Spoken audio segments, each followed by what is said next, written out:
La croix jeune fille sous la veste, merci. Foulard, s'il vous plaît, merci, bonjour. La seconde 1, c'est une catastrophe. Il y a 3 rapports disciplinaires avisés en urgence. Je m'en fous de tes règles, moi.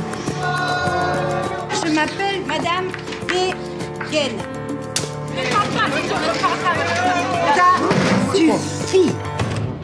Et j'étais insupportable, mais j'étais l'élève, voilà, j'étais le blagueur, tout le temps chambrer tout le monde. J'arrivais en cours, on savait que quand j'étais là, c'était pour rigoler, quoi. En fait, le problème, c'est que pendant les heures de cours qu'on a, chaque jour, c'était pas une heure de cours, quoi, c'était une heure de blague. Je faisais mon one-man show à chaque cours. Et à un moment donné, mes profs, ils ont dit stop, et je comprends totalement. Je m'en veux un peu, ils m'ont dit il faut dégager, quoi.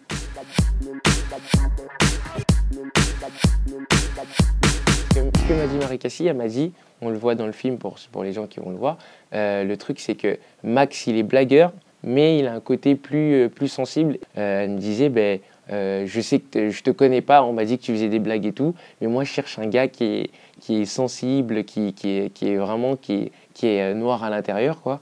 Et du coup, moi j'ai tout fait au casting, j'ai tout fait pour avoir le rôle, tu vois, je me suis donné à fond.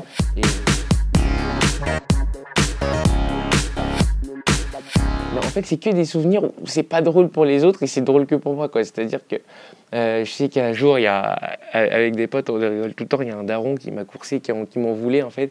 Et il m'a coursé, il m'a chopé dans le bus et tout, il voulait me défoncer. Je peux pas trop raconter pourquoi, mais parce que je l'ai fait subir la misère à lui et son fils. Mais bon, il le méritait, il m'avait cherché. Il y a quoi d'autre il y a tellement de trucs, parce que c'est con, mais dans la connerie, on allait tellement loin. Le problème c'est que j'ai même pas envie de le raconter parce que ça encourage à faire des conneries, tu vois.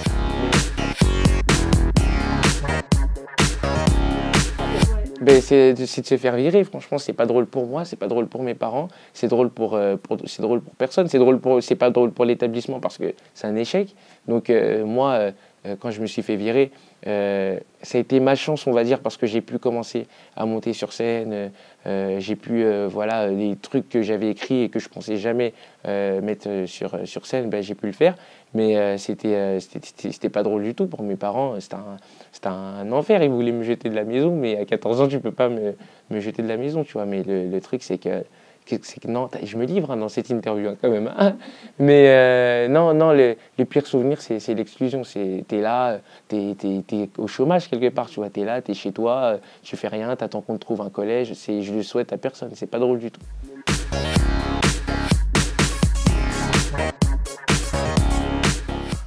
Je vais griller, mais il y a une scène où on nous pose des questions sur la Seconde Guerre mondiale, sur la Shoah, sur ce qu'on sait, sur les génocides, sur ce qu'on sait. Et il y a une scène où on envoie chacun des vannes et tout. Et il y en a une bonne, mais racontée comme ça, tu sais, les vannes, c'est toujours hors du contexte. Elle va tomber. Mais il y en a quelques-unes qui sont. Mais j'ai donné des indices, je vais dire des mots-clés pour ceux qui verront le film, comme ça vous verrez. C'est Corneille, Pôle emploi. Et après, non, je donne ça. Mais il y en a qui sont pas mal, ouais.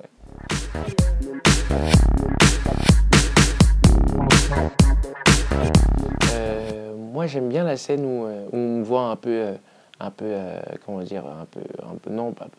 totalement en colère. La scène où je découvre en fait l'ampleur des événements et qu'on aurait pu sauver tous ces enfants morts. Et j'aime bien cette scène parce que c'était une scène où j'arrêtais de faire le blagueur et il fallait jouer un truc vraiment. Et donc j'aime bien cette scène parce que ça montre un autre côté du personnage. J'adore ce film. C'est franchement, on n'a pas fait mieux depuis Interstellar. Donc tu vois, c'est le meilleur film du monde.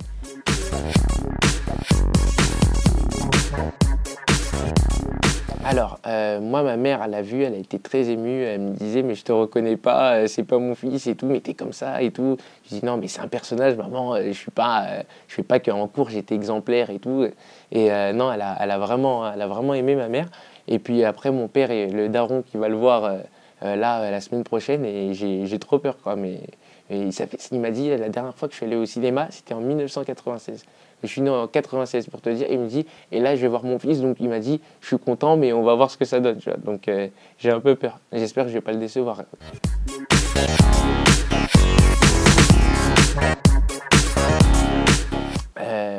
oui, elles étaient improvisées parce que le truc, c'est que quand Léon il vient, c'est un moment qui était tellement fort, c'était tellement émouvant.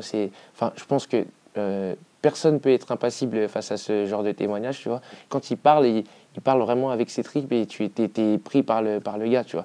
Et en plus, il a un regard, il a un truc qui t'envoie. Il est pas dans le, comment dire, il veut pas te faire chialer, il veut pas te faire culpabiliser. Il veut que te pousser, il veut que te dire, ben voilà, malgré tout ça, l'être humain, il est capable des pires horreurs. Mais moi, je crois encore en l'homme. Malgré tout ça, les jeunes, c'est vous, c'est vous qui transmettez notre témoignage, c'est vous, voilà, c'est vous le futur. Et puis ne recommencez pas, quoi. Faites pas de bêtises, vous traitez pas de sale noir, de sale pédé, de sale juif pour rien. Il dit, moi j'aurais vécu tout ça pour rien.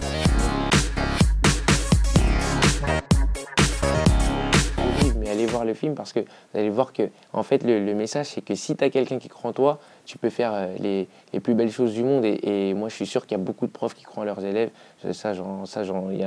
Tu fais pas ce métier pour rien. Quand on dit le plus beau métier du monde, t'as des profs qui me disent ferme ta gueule parce que c'est pas vrai, quoi. C'est hyper dur, c'est compliqué. Ce qui est horrible dans ce métier, c'est que normalement tu devrais arriver, faire ton cours et c'est fini. Mais en fait, maintenant, aujourd'hui, tu es obligé de trouver un moyen de captiver l'attention, tu es obligé de trouver des moyens. Allez voir le film parce que c'est un film où il y a de l'humour.